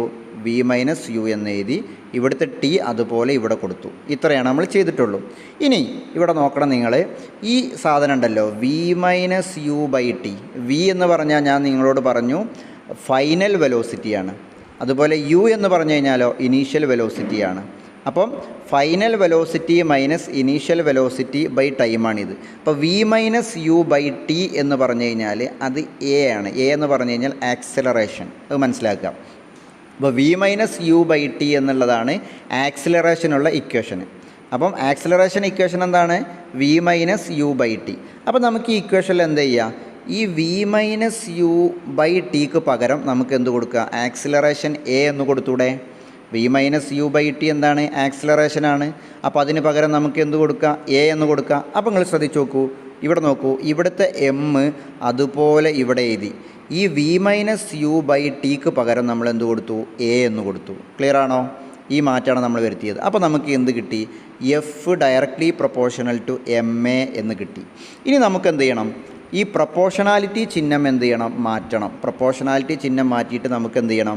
ഈക്വൽ ടു എന്ന് പറഞ്ഞ ചിഹ്നം കൊണ്ടുവരണം. അപ്പോൾ എപ്പോഴും നമ്മൾ പ്രൊപ്പോർഷണാലിറ്റി ചിഹ്നം ചേഞ്ച് ചെയ്ത് ഈക്വൽ ടു ചിഹ്നം കൊണ്ടുവരുമ്പം അവിടെ എന്തുണ്ടാവും? ഒരു കോൺസ്റ്റൻറ്റ് ഉണ്ടാവും. അപ്പോൾ equal to a constant into M A എന്ന് എഴുതി. ഈ എം എ അതുപോലെ ഇവിടെ എഴുതി. അപ്പോൾ കോൺസ്റ്റൻ്റ് ആയിട്ട് നമ്മൾ സാധാരണ എന്താ കൊടുക്കുക? കെ ആണ് കൊടുക്കുക. അപ്പോൾ equal to K into M A എന്ന് കൊടുത്തു. ക്ലിയർ ആണോ? ഇനി നമ്മൾ കെയുടെ വാല്യൂ 1 ആണെന്ന് നമ്മൾ എന്ത് ചെയ്യുക? അസ്യൂം ചെയ്യുക. If K equal to 1, K equal to 1 ആണെന്നുണ്ടെങ്കിൽ ആ ഇക്വേഷൻ എന്തായിട്ട് മാറും? F equal to M A എന്നായിട്ട് മാറും. Okay, very very very important ആണ്. ഫോഴ്സ് കാണാനുള്ള ഇക്വേഷനാണ് നമ്മളിപ്പോൾ കണ്ടെത്തിയിട്ടുള്ളത്. F equal to M A. Okay, ഇതാണ് ഫോഴ്സ് കണ്ടെത്തുന്നതിനുള്ള ഇക്വേഷൻ. ഈ ഇക്വേഷൻ നമ്മളോട് ഡിറൈവ് ചെയ്യാനാണ് പറഞ്ഞിട്ടുള്ളത്. അപ്പോൾ F=ma എന്ന് പറയുന്ന ഇക്വേഷൻ നമ്മൾ ഡിറൈവ് ചെയ്യുന്നത് എവിടെ നിന്നാണ്? ന്യൂട്ടൻ്റെ സെക്കൻഡ് ലോ ഓഫ് മോഷനിൽ നിന്നാണ്. ഓക്കെ, അപ്പോൾ ആദ്യം നമ്മൾ ന്യൂട്ടൻ്റെ സെക്കൻഡ് ലോ ഓഫ് മോഷൻ എന്താണെന്ന് പറഞ്ഞു. ആ ലോയിൽ നിന്ന്, അതിൻ്റെ സ്റ്റേറ്റ്മെൻറ്റിൽ നിന്ന് ഫോഴ്സ് കാണാനുള്ള F=ma എന്ന് പറഞ്ഞിട്ടുള്ള ഈ ഇക്വേഷൻ നമ്മൾ എന്ത് ചെയ്തു? ഡിറൈവ് ചെയ്തു. ഓക്കെ, ക്ലിയർ ആയിട്ടുണ്ടാവുമെന്ന് വിചാരിക്കുന്നു. ഇനി ഫോർത്ത് ക്വസ്റ്റ്യൻ നോക്കാം നമുക്ക്. Question 4, define impulse of force and show that it is equal to the change in momentum. അതായത് ഇമ്പൾസ് എന്താണെന്ന് ഡിഫൈൻ ചെയ്യുക. അതിനുശേഷം നമ്മൾ എന്ത് ചെയ്യണം? ഇവിടെ ക്വസ്റ്റ്യനിൽ പറഞ്ഞിട്ടുണ്ട് ഷോ ദാറ്റ്, കാണിക്കുക, it is equal to, impulse equal ആണ്, തുല്യമാണ്, എന്തിന് തെളിയിക്കണം? Changing momentum. മൊമെൻറ്റത്തിലെ ചേഞ്ചിന് തുല്യമാണ് ഇമ്പൾസ് എന്ന് നമ്മൾ എന്ത് ചെയ്യണം? തെളിയിക്കണം. ക്ലിയർ ആണല്ലോ? അപ്പോൾ ആദ്യം നമുക്ക് ഇമ്പൾസ് എന്താണെന്ന് നോക്കാം. ഓക്കെ, അതിനുശേഷം നമുക്ക് ഇമ്പൾസ് ചേഞ്ചിങ് മൊമെൻറ്റത്തിന് തുല്യമാണെന്ന് നമുക്ക് എന്ത് ചെയ്യാം? തെളിയിക്കാം. ഓക്കെ, ഇമ്പൾസ് എന്ന് പറഞ്ഞു കഴിഞ്ഞാൽ നമ്മളിവിടെ സ്റ്റേറ്റ്മെൻറ്റ് എഴുതിയിട്ടുണ്ട്. A large force acting on a body for a very short time is called impulse. അതായത് ഒരു വസ്തുവിന്മേൽ നമ്മൾ വളരെ ചെറിയ സമയത്തിൻ്റെ ഉള്ളിൽ കൊടുക്കുന്ന ഒരു ലാർജ് ഫോഴ്സിനെ പറയുന്ന പേരാണെന്ത്? ഇമ്പൾസ്. ക്ലിയർ ആവുണ്ടോ? ഒരു എക്സാമ്പിൾ പറഞ്ഞിട്ടുണ്ട് നമ്മളിവിടെ നിങ്ങൾക്ക് മനസ്സിലാൻ വേണ്ടി. Blow with a hammer on a body. ഒരു വസ്തുവിന്മേൽ നമ്മൾ ഹാമർ കൊണ്ട് അടിക്കുമ്പോൾ എങ്ങനെ ചെയ്യുക? ഹാമർ കൊണ്ട് അടിക്കുന്നത് എന്തിനാണ്? നമ്മൾ നല്ല ഫോഴ്സ് കിട്ടാൻ വേണ്ടിയിട്ടാണ് നമ്മൾ ഹാമർ കൊണ്ട് എന്ത് ചെയ്യുന്നത്? അടിക്കുന്നത്. എങ്ങനെ നമ്മൾ അടിക്കുക? പെട്ടെന്നാണ് അടിക്കുക, നല്ല ഇത് കിട്ടാൻ വേണ്ടിയിട്ട്. അപ്പം ചെറിയ സമയത്തിൻ്റെ ഇടയിൽ, വളരെ ചെറിയ സമയത്തിൻ്റെ ഇടയിൽ ഒരു വസ്തുവിന്മേൽ അപ്ലൈ ചെയ്യുന്ന ഒരു വലിയ ഫോഴ്സിനെ പറയുന്ന പേരാണെന്ത്? ഇമ്പൾസ്. ക്ലിയർ ആവുണ്ടോ? അതിനെ നമ്മൾ ഇമ്പൾസ് എന്ന് പറയും. ക്ലിയർ ആവുണ്ടോ? നമുക്ക് പെട്ടെന്ന് ഒരാളെടുത്ത് നല്ല ചെകിടത്ത് നല്ലൊരു അടിയാണ് കിട്ടിക്കഴിഞ്ഞാൽ നമുക്ക് അതിനെന്ത് പറയാം? ഇമ്പൾസ് എന്ന് പറയാം. ക്ലിയർ ആവുണ്ടോ? നമുക്ക് കിട്ടിയതൊരു ഇമ്പൾസാണ്. ചെറിയ സമയത്തിൻ്റെ ഒരു ചെറിയ ഷോർട്ട് ടൈമിനിടയിൽ ഒരു ലാർജ് ഫോഴ്സാണ് നമുക്ക് ചെകിടത്ത് കിട്ടിയത്. ക്ലിയർ ആവുണ്ടോ? ക്ലിയർ ആവുണ്ടോ? അപ്പോൾ ഇതിനെ നമുക്ക് ഇമ്പൾസ് എന്ന് വിളിക്കാം. മനസ്സിലാൻ വേണ്ടി പറഞ്ഞതാണ്. ഇമ്പൾസിന് നമ്മൾ സൂചിപ്പിക്കുക I എന്ന ലെറ്റർ കൊണ്ടാണ്, ക്യാപിറ്റൽ I എന്ന ലെറ്റർ കൊണ്ടാണ്. ഇമ്പൾസ് കണ്ടുപിടിക്കാൻ നമുക്കൊരു ഇക്വേഷൻ ഉണ്ട്. ഇമ്പൾസ് എന്ന് പറഞ്ഞു കഴിഞ്ഞാൽ ഫോഴ്സ് ഇൻറ്റു ടൈമാണ്. ഇമ്പൾസ് എന്ന് പറഞ്ഞാൽ ഫോഴ്സ് ഇൻറ്റു ടൈമാണ്. അപ്പോൾ ഇമ്പൾസിൻ്റെ I ആണ്, ഫോഴ്സിൻ്റെ ക്യാപിറ്റൽ F ആണ്, ടൈമിൻ്റെ T ആണ്. അപ്പോൾ I=F×T. ക്ലിയർ ആണല്ലോ? അപ്പോൾ ഇമ്പൾസ് എന്താണെന്ന് മനസ്സിലായിട്ടുണ്ടാവും. ഇമ്പൾസ് കണ്ടുപിടിക്കുന്നതിനുള്ള ഇക്വേഷൻ അതായത് I=F×T എന്നുള്ളതും മനസ്സിലായിട്ടുണ്ടാവും. ഓക്കെ, ഇനി ആ ക്വസ്റ്റ്യനിൽ നമ്മളോട് ഒരു കാര്യം കൂടി പറഞ്ഞിട്ടുണ്ടായിരുന്നു. ഇമ്പൾസ് എന്തിന് ഈക്വൽ ആണെന്ന് തെളിയിക്കണം? ചേഞ്ച് ഇൻ മൊമെൻറ്റത്തിന് ഈക്വൽ ആണെന്ന് തെളിയിക്കണം. ഓക്കെ, അതും കൂടി ചെയ്താൽ മാത്രമേ നമുക്ക് എന്ത് ചെയ്യാൻ പറ്റുള്ളൂ? ഫുൾ മാർക്ക് സ്കോർ ചെയ്യാൻ പറ്റുള്ളൂ. ഓക്കെ, അപ്പോൾ നമ്മൾ അടുത്തതായിട്ട് അതാണ് നോക്കാൻ പോകുന്നത്. ഇമ്പൾസ് ചേഞ്ചിങ് മൊമെൻറ്റത്തിന് ഈക്വൽ ആണെന്ന് തെളിയിക്കാൻ പോവുകയാണ്. ഓക്കെ, ഇവിടെ നോക്കൂ നിങ്ങൾ, നമ്മൾ ഫസ്റ്റ് തന്നെ അങ്ങനെ തെളിയിക്കാൻ വേണ്ടിയിട്ട് നമ്മൾ ഫസ്റ്റ് തന്നെ ഇമ്പൾസിൻ്റെ ഇക്വേഷൻ എഴുതി. എന്താ ഇമ്പൾസിൻ്റെ ഇക്വേഷൻ? I=F×T. നമ്മളിപ്പോൾ പറഞ്ഞു കഴിഞ്ഞു. ഓക്കെ, പക്ഷേ ഇവിടെ നമുക്കറിയാം എഫ് എന്ന് പറഞ്ഞു കഴിഞ്ഞാൽ നമ്മൾ കഴിഞ്ഞ ക്വസ്റ്റ്യനിൽ പറഞ്ഞു, ബട്ട് വി നോ, നമുക്കറിയാം എഫ് എന്ന് പറഞ്ഞു കഴിഞ്ഞാൽ എന്താണ്? ഫോഴ്സാണ്. ഫോഴ്സ് കാണാൻ ഇക്വേഷൻ നമ്മൾ നേരത്തെ പറഞ്ഞു. എഫ് എന്ന് പറഞ്ഞു കഴിഞ്ഞാൽ എന്താണ്? ma ആണ്. ക്ലിയർ ആണോ? F=ma ആണെന്ന് നമ്മൾ കഴിഞ്ഞ ക്വസ്റ്റ്യനിൽ പറഞ്ഞില്ലേ? ഓക്കെ, അപ്പോൾ ഈ ഇക്വേഷനിൽ ശ്രദ്ധിക്കണം. ഈ ഒന്നാമത്തെ ഇക്വേഷനിൽ എഫിന് പകരം നമുക്ക് എന്ത് കൊടുക്കാം? ma എന്ന് കൊടുക്കാം. അങ്ങനെ കൊടുത്തു കഴിഞ്ഞാൽ എന്താ കിട്ടുക? നിങ്ങൾ നോക്കൂ, I ഇവിടെ അതുപോലെ എഴുതി. ഈ എഫിന് പകരം നമ്മൾ ma എന്ന് കൊടുത്തു. × T അതുപോലെ ഇങ്ങോട്ട് എഴുതി × T. ക്ലിയർ ആണോ? ഒരേ ഒരു മാറ്റമാണ് വരുത്തിയത്. എഫിന് പകരം ma എന്ന് കൊടുത്തു. ഓക്കെ ആണല്ലോ? ഇനി നിങ്ങൾ ശ്രദ്ധിക്കേണ്ടത്, ഈ ഇക്വേഷൻ കണ്ടില്ലേ നിങ്ങൾ? I=ma×T എന്ന്. ഇവിടെ ഈ എ കണ്ടില്ലേ? എ എന്ന് പറഞ്ഞു കഴിഞ്ഞാൽ എന്താണ്? ആക്സിലറേഷനാണ്. ഞാൻ നേരത്തെ പറഞ്ഞു ആക്സിലറേഷൻ. ഞാൻ നേരത്തെ ഒരു ഇക്വേഷൻ പറഞ്ഞു കഴിഞ്ഞ ക്വസ്റ്റ്യനിൽ. എന്താ ആക്സിലറേഷൻ്റെ ഇക്വേഷൻ? ഇതാണ്. Acceleration =V−u/T. ഇതാണ് ആക്സിലറേഷൻ്റെ ഇക്വേഷൻ. നമ്മൾ കഴിഞ്ഞ ക്വസ്റ്റ്യനിൽ അത് പറഞ്ഞിട്ടുണ്ടായിരുന്നു, ഓർക്കണില്ലേ നിങ്ങൾ? അപ്പോൾ നമ്മൾ എന്ത് ചെയ്യുന്നു വെച്ചാൽ ഈ ഇക്വേഷൻ ഉണ്ടല്ലോ, ഈ ഇക്വേഷനിൽ ഈ എക്ക് പകരം നമ്മൾ എന്ത് കൊടുക്കും? ഇത് കൊടുക്കും, V−u/T എന്ന് കൊടുക്കും. അത് കൊടുത്തു കഴിഞ്ഞാൽ എങ്ങനെ ഉണ്ടാവുക? ഒന്ന് നോക്കൂ നിങ്ങൾ. കണ്ടോ? കണ്ടോ? അതുപോലെ ഇവിടെ എഴുതി. കണ്ടോ? M അതുപോലെ ഇവിടെ എഴുതി. ഈ എക്ക് പകരം, ഇവിടുത്തെ എക്ക് പകരം നമ്മൾ എന്ത് കൊടുത്തു? V−u/T എന്ന് കൊടുത്തു. പിന്നെ ഇവിടുത്തെ ടി ഇല്ലേ, ആ ടി അതുപോലെ ഇവിടെ എഴുതി. ക്ലിയർ ആണോ? ഓക്കെ അല്ലേ? അപ്പോൾ നിങ്ങൾ നോക്കൂ, നമുക്ക് ടി ഇവിടെ താഴത്തും വന്ന് ഇവിടെ മുകളിലും വന്ന്, അപ്പോൾ നമ്മൾ എന്ത് ചെയ്തു, ഈ ടിയും തമ്മിൽ എന്ത് ചെയ്തു, കട്ട് ചെയ്ത് കളഞ്ഞു. അതാണ് അവിടെ കട്ട് ചെയ്ത് കാണിച്ചിട്ടുള്ളത്. അപ്പോൾ ഇനി എന്ത് മാത്രമാണ് ബാക്കിയുള്ളത്? I equal to M into V minus U എന്ന് മാത്രമാണ് ബാക്കിയുള്ളത്. താഴത്തെ ടിയും മുകളിലത്തെ ടിയും തമ്മിൽ കട്ട് ചെയ്ത് പോയി. അതാണ് നമ്മൾ അടുത്ത സ്റ്റെപ്പിൽ എഴുതിയത്. I equal to M into V minus U എന്ന് മാത്രമാണ് ഇപ്പോൾ ഉള്ളത്. ക്ലിയർ ആണോ?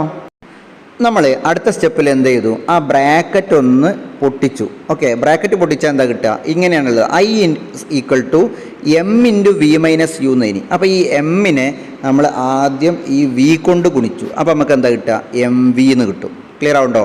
പിന്നെ നമ്മൾ എന്ത് ചെയ്യുക, ഈ മൈനസ് ഉണ്ടല്ലോ, ആ മൈനസ് അതുപോലെ ഇങ്ങോട്ട് ഇട്ടു. ഇനി നമ്മൾ എമ്മിനെ കൊണ്ട് ആരെ ഗുണിക്കണം? യുവിനെ ഗുണിക്കണം. അപ്പോൾ എന്ത് കിട്ടും? എം ഇൻറ്റു യു, അതായത് എം യു. അതായത് ഇപ്പോൾ നമുക്ക് എന്ത് കിട്ടി? ബ്രാക്കറ്റ് പൊട്ടിച്ചപ്പോൾ I equal to M V minus M U എന്ന് കിട്ടി. I equal to M V minus M U. M V എന്താണെന്ന് നമ്മൾ നേരത്തെ പറഞ്ഞിരുന്നു. കഴിഞ്ഞ ക്വസ്റ്റ്യനിൽ, രണ്ടാമത്തെ ക്വസ്റ്റ്യനിൽ നമ്മൾ പറഞ്ഞിട്ടുണ്ടായിരുന്നു എന്താണ് എം വി എന്നുള്ളത്. എം വി എന്ന് പറഞ്ഞാൽ എന്താ? Final momentum. ക്ലിയർ ആണോ? ഫൈനൽ മൊമെൻറ്റത്തിൻ്റെ ഇക്വേഷനാണ് എന്ത്? M V. എം യു എന്ന് പറഞ്ഞു കഴിഞ്ഞാലോ ഇനീഷ്യൽ മൊമെൻറ്റം. ക്ലിയർ ആണല്ലോ? അപ്പോൾ നമുക്ക് എന്താ കിട്ടിയത് ഇവിടെ? എം വി എന്ന് പറഞ്ഞാൽ ഫൈനൽ മൊമെൻ്റ് ആണ്, എം യു എന്ന് പറഞ്ഞാൽ ഇനീഷ്യൽ മൊമെൻറ്റമാണ്. അപ്പോൾ നമുക്ക് ഇതെന്താ കിട്ടിയത്? ഫൈനൽ മൊമെൻറ്റം കുറക്കണം ഇനീഷ്യൽ മൊമെൻറ്റം. ഫൈനൽ മൊമെൻറ്റത്തിൽ നിന്ന് ഇനീഷ്യൽ മൊമെൻറ്റം കുറച്ച് കഴിഞ്ഞാൽ നമുക്ക് എന്താ കിട്ടുക? ചേഞ്ച് ഇൻ മൊമെൻറ്റം കിട്ടും. ക്ലിയർ ആണോ? ഫൈനൽ മൊമെൻറ്റം കുറക്കണം, ഇനീഷ്യൽ മൊമെൻറ്റം എന്താണ്? ചേഞ്ച് ഇൻ മൊമെൻറ്റമാണ്, മൊമെൻറ്റത്തിലുള്ള ചേഞ്ചാണ്. അപ്പോൾ നമുക്കിവിടെ ലാസ്റ്റ് എന്ത് കിട്ടി? ഇമ്പൾസ് എന്ന് പറഞ്ഞു കഴിഞ്ഞാൽ എന്താണെന്ന് കിട്ടി? ചേഞ്ചിങ് മൊമെൻറ്റമാണെന്ന് കിട്ടി. ക്ലിയർ ആവുണ്ടോ? അതായത് മൊമെൻറ്റത്തിലുള്ള ചേഞ്ചാണ് ഇമ്പൾസ് എന്ന് നമുക്ക് എന്ത് ചെയ്തു? പ്രൂവ് ചെയ്യിക്കാൻ പറ്റി. അത് തെളിയിക്കാനാണ് നമ്മളോട് പറയുന്നത്. ഷോ ദാറ്റ് എന്നാണ് പറഞ്ഞിരുന്നത്, അത് കാണിക്കാൻ നമ്മളോട് പറഞ്ഞിരുന്നു. അത് നമ്മൾ ചെയ്ത് കാണിച്ചു കൊടുത്തു. ക്ലിയർ ആണോ? ഓക്കെ, ക്ലിയർ ആയിട്ടുണ്ടാവുമെന്ന് വിചാരിക്കുന്നു കേട്ടോ. ഇനി നമുക്ക് 5th ക്വസ്റ്റ്യനിലേക്ക് പോകാം. ഒരുപാട് തവണ റിപ്പീറ്റഡ് ആയിട്ട് ചോദിച്ചിട്ടുള്ള ഒരു ക്വസ്റ്റ്യനാണിത്. വെരി വെരി വെരി ഇമ്പോർട്ടൻ്റ് ആണ്. ഓക്കെ, അപ്പോൾ എന്താണ് ക്വസ്റ്റ്യൻ നോക്കാം. Obtain an expression four displacement of A particle during nth second of its motion. Okay, അതായത് ഒരു പാർട്ടിക്കിളിൻ്റെ, ഒരു വസ്തുവിൻ്റെ nth സെക്കൻഡിലുള്ള ഡിസ്പ്ലേസ്മെൻറ്റ് കണ്ടെത്തുന്നതിന് വേണ്ടിയിട്ടുള്ള ഇക്വേഷൻ ഡിറൈവ് ചെയ്യാനാണ് പറഞ്ഞിട്ടുള്ളത്. ക്ലിയർ ആണല്ലോ? ഓക്കെ, അപ്പോൾ ഈ ക്വസ്റ്റ്യനിലേക്ക് കടക്കുന്നതിന് മുമ്പ് ഞാൻ ഈ ക്വസ്റ്റ്യൻ മനസ്സിലാവാൻ വേണ്ടിയിട്ട് നമുക്കൊരു എക്സാമ്പിൾ പറയാം. ഒരു കാറ് ഒരു നേർരേഖയിലൂടെ സഞ്ചരിക്കുകയാണെന്ന് വിചാരിക്കുക. ആ കാറിൻ്റെ നമ്മളിപ്പോൾ വിചാരിക്കുകയാണ്, ആ കാറ് 10ാമത്തെ സെക്കൻഡിൽ സഞ്ചരിച്ച ദൂരം, ഡിസ്പ്ലേസ്മെൻറ്റ് നമുക്ക് കിട്ടണം എന്ന് വിചാരിക്കുക. ഓക്കെ, എന്താണ് പറഞ്ഞത്? ഒരു കാറ് നേർരേഖയിലൂടെ സഞ്ചരിക്കുകയാണ്. ആ കാറ് 10ാമത്തെ സെക്കൻഡിൽ സഞ്ചരിച്ച ദൂരം മാത്രം നമുക്ക് കിട്ടണം. ക്ലിയർ ആവുണ്ടോ? 10ാമത്തെ സെക്കൻഡിൽ മാത്രം സഞ്ചരിച്ച ദൂരം കിട്ടണം. അല്ലാതെ 1ാമത്തെ സെക്കൻഡ് മുതൽ 10ാമത്തെ സെക്കൻഡ് വരെ സഞ്ചരിച്ച ദൂരമല്ല കിട്ടേണ്ടത്. ആ 10ാമത്തെ സെക്കൻഡിൽ സഞ്ചരിച്ച ദൂരം ഉണ്ടല്ലോ, അത് മാത്രം നമുക്ക് കിട്ടണം. അങ്ങനെയാണെങ്കിൽ അതെങ്ങനെ നമ്മൾ കണ്ടെത്തുക? 10ാമത്തെ സെക്കൻഡിലെ മാത്രം ദൂരം നമുക്ക് കിട്ടണമെന്നുണ്ടെങ്കിൽ ആ വസ്തു 9ാമത്തെ സെക്കൻഡിൽ എത്ര ദൂരം കടന്നിട്ടുണ്ട് എന്നുള്ളത് നോക്കണം, അല്ലേ? അങ്ങനെയല്ലേ നമുക്ക് കിട്ടുള്ളൂ. അപ്പോൾ നമുക്ക് 9ാമത്തെ സെക്കൻഡത്ത് കിട്ടിക്കഴിഞ്ഞാൽ 10ാമത്തെ സെക്കൻഡത്ത് കുറക്കണം, 9ാമത്തെ സെക്കൻഡത്ത് ചെയ്ത് കഴിഞ്ഞാൽ നമുക്ക് എന്ത് കിട്ടും? ആ ഒരു ഒറ്റ സെക്കൻഡിൽ ആ കാറ് എത്ര ദൂരം സഞ്ചരിച്ചു എന്നുള്ളത് നമുക്ക് എന്ത് ചെയ്യാൻ പറ്റും? കണ്ടെത്താൻ പറ്റും. ഓക്കെ, ഇവിടെയും അതുപോലെ തന്നെയാണ്. ഈ nth സെക്കൻഡ് എന്ന് പറഞ്ഞു കഴിഞ്ഞാൽ ഏതോ ഒരു സെക്കൻഡ്, നമ്മളിപ്പോൾ ഇവിടെ 10ാമത്തതാണെന്ന് വിചാരിക്കുകയാണെങ്കിൽ 10ാമത്തെ സെക്കൻഡിൽ. ഇനി നമ്മൾ ഒരു 25ാമത്തെന്ന് പിന്നെ വിചാരിക്കുകയാണെങ്കിൽ 25ാമത്തെ സെക്കൻഡിൽ. ക്ലിയർ ആവുണ്ടോ? ഓക്കെ, അപ്പോൾ നമ്മൾ ജനറലായിട്ട് പറഞ്ഞതാണ് എന്ത്? nth സെക്കൻഡ് എന്നുള്ളത്.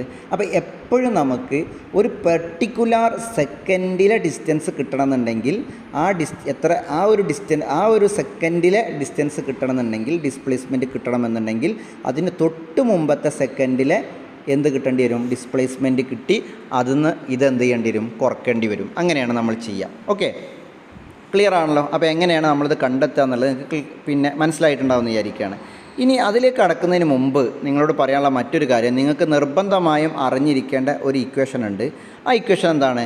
Displacement travelled by a body, distance എന്നല്ല ഡിസ്പ്ലേസ്മെൻ്റ് ആണ്, travelled by a body on a straight line. ഒരു സ്ട്രെയിറ്റ് ലൈനിൽ ഒരു വസ്തു സഞ്ചരിച്ച ഡിസ്പ്ലേസ്മെൻറ്റ്, അതായത് അകലം, ഓക്കെ, നമുക്ക് കണ്ടെത്തണമെന്നുണ്ടെങ്കിൽ ഒരു ഇക്വേഷൻ ഉണ്ട്. എന്താ equation? S equal to displacement equal to U T plus half A T square എന്നുള്ളതാണ് ആ ഇക്വേഷൻ. ക്ലിയർ ആവുണ്ടല്ലോ? U T plus half A T square. അപ്പോൾ ഇവിടെ നമുക്ക് ഇതാണ് ഒരു വസ്തു ഒരു സെക്കൻഡിൽ സഞ്ചരിച്ച എന്ത് കണ്ടെത്താനുള്ള ഇക്വേഷന്, നമുക്ക് കണ്ടെത്താനുള്ള ഇക്വേഷന്. അപ്പോൾ ഇവിടെ നമുക്ക് ടിക്ക് എന്ത് കൊടുക്കണം? എത്രാമത്തെ സെക്കൻഡ് വരെയുള്ള സഞ്ചരിച്ചതാണെന്ന് കിട്ടാൻ നമുക്ക് എന്ത് ചെയ്യണം? ആ ടി എന്നുള്ളത് ടൈമാണ്. അപ്പോൾ ഏത് സെക്കൻഡാണോ ആ സെക്കൻഡ് വരെയുള്ളതിന് നമുക്ക് കണ്ടെത്തണമെങ്കിൽ ആ ടിക്ക് നമ്മൾ എന്ത് ചെയ്യണം? വാല്യൂ കൊടുക്കണം. ക്ലിയർ ആണല്ലോ? അങ്ങനെയാണ് നമ്മൾ കണ്ടെത്തുക. ഓക്കെ, ഇനി നമുക്ക് ഈ വിഷയത്തിലേക്ക് വരാം. ഈ ഇക്വേഷൻ അറിയാതെ നമുക്ക് എന്ത് ചെയ്യാൻ പറ്റില്ല? ഈ ഡെറിവേഷൻ ചെയ്യാൻ കഴിയില്ല. ഓക്കെ, അതുകൊണ്ടാണ് ഞാൻ ആദ്യം തന്നെ ആ ഇക്വേഷൻ എഴുതിയത്. ഇനി ഞാൻ പറയാണ് ഡിസ്റ്റൻസ്, അതായത് ഡിസ്പ്ലേസ്മെൻറ്റ് കേട്ടോ. Displacement travelled by N second. Okay, N സെക്കൻഡിൽ ആ വസ്തു സഞ്ചരിച്ച ഡിസ്പ്ലേസ്മെൻറ്റ് S1 ആണെന്ന് വിചാരിക്കുക. ഓക്കെ, അങ്ങനെയാണെങ്കിൽ നമുക്കിനി ഞാൻ നേരത്തെ പറഞ്ഞു അതിന് തൊട്ട് 10ാമത്തെ സെക്കൻഡ് ആണെങ്കിൽ നമുക്ക് 9ാമത്തെ സെക്കൻഡും കൂടി കണ്ടെത്തണം, എന്നിട്ട് രണ്ടും കൂടി കുറക്കണം. ക്ലിയർ ആണല്ലോ? അപ്പോൾ ഇവിടെ n സെക്കൻഡിൽ S1 ആണെങ്കിൽ അതിന് തൊട്ട് പിറകിലുള്ള സെക്കൻഡ് എന്തായിരിക്കും? 10 ആണെങ്കിൽ 9. അപ്പോൾ n ആണെങ്കിലോ n-1. ക്ലിയർ ആണോ? 10 ആണെങ്കിൽ 9. 10ാമത്തെ സെക്കൻഡിൽ നമ്മൾ കാണുകയാണെങ്കിൽ അടുത്ത ഏതാ കാണുക? 9ാമത്തെ. എങ്ങനെ 9 കിട്ടി? 10ന്ന് 1 കുറച്ചു. അപ്പോൾ ഇവിടെ n ആണെങ്കിലോ n-1 ചെയ്യണം. അപ്പോൾ അടുത്തതോ ഡിസ്റ്റൻസ് അല്ലെങ്കിൽ displacement travelled by n-1 second നമ്മൾ എന്താണെന്ന് വിചാരിച്ചു? S2 ആണെന്ന് വിചാരിച്ചു. ക്ലിയർ ആണല്ലോ? നന്നായിട്ട് ശ്രദ്ധിക്കണം, എന്നാലേ ഇത് മനസ്സിലാക്കാൻ പറ്റുള്ളൂ കേട്ടോ. ഓക്കെ, ഇനി നമ്മൾ അടുത്ത സ്റ്റെപ്പിൽ ഈ ഇക്വേഷനിൽ നമ്മളിതിൻ്റെ വാല്യൂ കൊടുക്കാൻ പോവുകയാണ്. S1 എന്താണ്? S1 എന്ന് പറഞ്ഞു കഴിഞ്ഞാൽ n സെക്കൻഡിലുള്ളതാണ്. അപ്പോൾ ഇവിടുത്തെ ടൈം എന്താണ്? n ആണ്. n സെക്കൻഡിലുള്ളതാണ്. അപ്പോൾ ടിക്ക് പകരം നമ്മൾ എന്ത് കൊടുക്കണം? n എന്ന് കൊടുക്കണം. അപ്പോൾ ഈ ഇക്വേഷനിൽ ശ്രദ്ധിക്കണം, ഈ ഇക്വേഷനിൽ നമ്മൾ എന്ത് ചെയ്യണം? ടിക്ക് പകരം n എന്ന് കൊടുക്കാൻ പോവുകയാണ് കേട്ടോ. അപ്പോൾ എന്താ വരിക? S1 equal to u into ടിക്ക് പകരം un, കണ്ടോ? പ്ലസ് ഹാഫ് എ ടി സ്ക്വയറിന് പകരം half A N square. Clear ആണല്ലോ? എല്ലാവർക്കും ക്ലിയർ ആയിട്ടുണ്ടാവുമെന്ന് വിചാരിക്കുന്നു. ആ ഇക്വേഷനിൽ നമ്മൾ എന്ത് ചെയ്തു? ടിക്ക് പകരം n എന്ന് കൊടുത്തു. ക്ലിയർ ആണോ? ഇനി നമുക്ക് S2 കണ്ടെത്തണം. S2 എന്ന് പറഞ്ഞു കഴിഞ്ഞാൽ ഏത് സെക്കൻഡത്താണ്? n-1 സെക്കൻഡത്താണ്. അതിന് നമ്മളെന്താ ചെയ്യേണ്ടത്? ഇതേ ഇക്വേഷനിൽ ശ്രദ്ധിക്കണം, ഇതേ ഇക്വേഷനിൽ നമ്മൾ ടിക്ക് പകരം n-1 എന്ന് കൊടുക്കണം, വേറെ ഒന്നും ചെയ്യണ്ട. അപ്പോൾ S2 ഈക്വൽ ടു നമുക്ക് എന്ത് കിട്ടി? u ഇൻറ്റു, കണ്ടോ, ടിക്ക് പകരം n-1 എന്ന് കൊടുത്തു. ഓക്കെ, പ്ലസ് ഹാഫ് ഇവിടെ എ, അതുപോലെ ഇവിടെ ഉണ്ട് ഹാഫ് എ ഇവിടെ ഉണ്ട്. ഇവിടെ ടി സ്ക്വയറിന് പകരം അപ്പോൾ എന്ത് കൊടുക്കണം? n-1 ഹോൾ സ്ക്വയർ എന്ന് കൊടുക്കണം. ക്ലിയർ ആവുണ്ടോ? ഓക്കെ, അപ്പോൾ ഇത്രയാണ് നമ്മൾ ചെയ്തിട്ടുള്ളത്. S1ൽ നമ്മൾ എന്ത് ചെയ്തു? ടിക്ക് പകരം n കൊടുത്തു. നമ്മൾ S2ൽ നമ്മൾ എന്ത് ചെയ്തു? പിന്നെ ടിക്ക് പകരം n-1 കൊടുത്തു. ക്ലിയർ ആണല്ലോ? അപ്പോൾ ഇനി നമുക്ക് നോക്കേണ്ടത് ഡിസ്റ്റൻസ് ട്രാവൽഡ് ബൈ nth സെക്കൻഡാണ്. ഞാൻ പറഞ്ഞില്ലേ? അപ്പോൾ നമുക്ക് എന്ത് ചെയ്യണം? ആ ഒറ്റ സെക്കൻഡിൽ ട്രാവൽ ചെയ്ത ഡിസ്റ്റൻസ് നമുക്ക് കാണണമെന്നുണ്ടെങ്കിൽ ഞാൻ നേരത്തെ പറഞ്ഞു 10ാമത്തെ സെക്കൻഡിൽ ട്രാവൽ ചെയ്ത ഡിസ്റ്റൻസ് കാണണമെന്നുണ്ടെങ്കിൽ നമുക്ക് 10 മൈനസ് എന്ത് ചെയ്യണം? 9 ചെയ്യണം. അപ്പോൾ അതുപോലെ ഇവിടെ നമ്മൾ എന്ത് ചെയ്യണം? S1 മൈനസ് S2 ചെയ്യണം. ക്ലിയർ ആണല്ലോ? അപ്പോൾ S1 എന്താണ്? നമ്മൾ മുകളിൽ എഴുതി. S1 എന്താണ്? S1 UN plus half AN square ആണ്.